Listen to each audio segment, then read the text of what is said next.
Hi, we're going to talk about relationships and do a relationship exercise today. So the first thing I'd like you to do is make a list of the people that you have relationships with and pick out the ones that are most important to you in your life. Include your clients, obviously family members and friends, okay? So choose those that are most important to you and then inspect the relationship by asking yourself these questions. So the first question is, take the first person on your list and look and just inspect, what do they really need? What do they want? It's really important if you want to have a great relationship to know that, okay?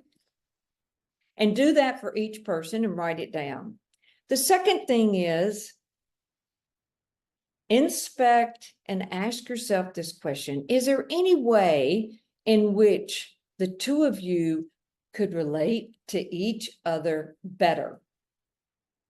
Okay, it could be as simple as maybe going to coffee once a month. It could be doing a friendly phone call, just to check in. It could be sending a friendly text and say, hey, I'm thinking about you today. Have a fabulous day. It could be things that are that simple, but take a look and see, how can you relate to each other better? Now, the way you're going to get the answer to that is when you look at what do they need and want. The next question is for you to inspect is there a way for the two of you to relate in a more harmonious way? A way that will create a lot of harmony between you. And then the last thing is there a way that the two of you can relate to each other in a more friendly manner? Now, all of these questions will actually set yourself up to have a great relationship. It is a game changer. It will change the relationship for the better, okay? Now, great relationships. If you don't have a great relationships, what do you end up having? We have a lot of loneliness. And sometimes if you don't have hardly any or a scarcity of relationships, you end up feeling quite desperate. And a lot of times that's how we get ourselves connected to the wrong people, connected to the wrong people in businesses, connected to the wrong people as friends, because it takes us away from what we really want. And then one of the things that I've seen so many times with couples, painfully so, and I've experienced this myself, is one of the things that causes us to have trouble and not get along with each other is maybe you're together for the wrong reason, or you're out of alignment with each other. And lastly, this is the biggest one that I've seen and experienced, is sometimes one of the partners in the relationship, could be you, could be the other one, actually seek to try to limit the other person's freedom. Now that really, really causes trouble in a relationship, because you feel quite bound, quite in a box.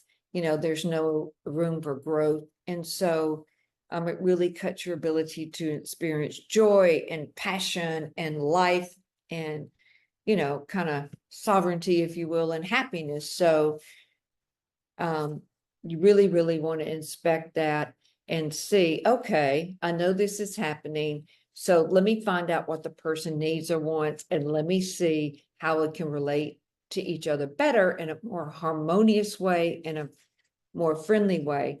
And relationships don't have to do just with people, right? They have to do with things. So, the way you feel toward a person or a thing is key to just starting off the relationship. If you can't relate to someone or something, then it's basically kind of absent from you. So with that, let me give you an example of relating to a thing. So a few years ago, when these AirPods just came out, I was looking at what's a great gift that I could give my team, for Christmas. And I have, some really tech savvy people on my team. They're in their 30s. And so, I mean, way ahead of me. And so anyway, These had just come out. They were a lot more expensive that year than they are now. And so I thought, okay, I'm going to surprise everyone. I'm going to get everybody a pair of AirPods, including myself. And I knew it was a risk for me to spend that much money on me because I knew nothing about these things. I couldn't relate to them. I had the old-fashioned kind with the string where you plug in and, you know, sometimes you almost pull the computer off the desk if you forget you're plugged in. And so anyway, so I bought myself these AirPods. I bought all my team members the AirPods and they absolutely loved them. Oh my God, they thought it was such a great gift. I had 30 days to return mine if I didn't like it. So it wasn't really a risk. So anyway, I got these little things activated, and I would just tell you, I completely fell in love with them. I think they are genius, whoever came up with these, and I love them. But initially, when I bought them for my team, I could not relate to them at all. I almost did not get these for myself. And the only reason I did is because I had 30 days to try them and then return them. So relating, pretty important. I couldn't relate to these. The way I felt about it was totally absent. Okay. So there was no relationship between me and it. With my team, I knew what they would like, see, and need and want, and they did fall in love with them. So relationships, great relationships, are created really by starting off and identifying what does that person really need or want. And it's not just in the business world with your clients, but it's with your family members too. It's with your children. It's with your significant other. It's with your parents. It's with yourself. And, you know, that may sound really easy. Sometimes it's even hard to identify what does a person really need or want. So that's the key to a great relationship. Do the exercise, report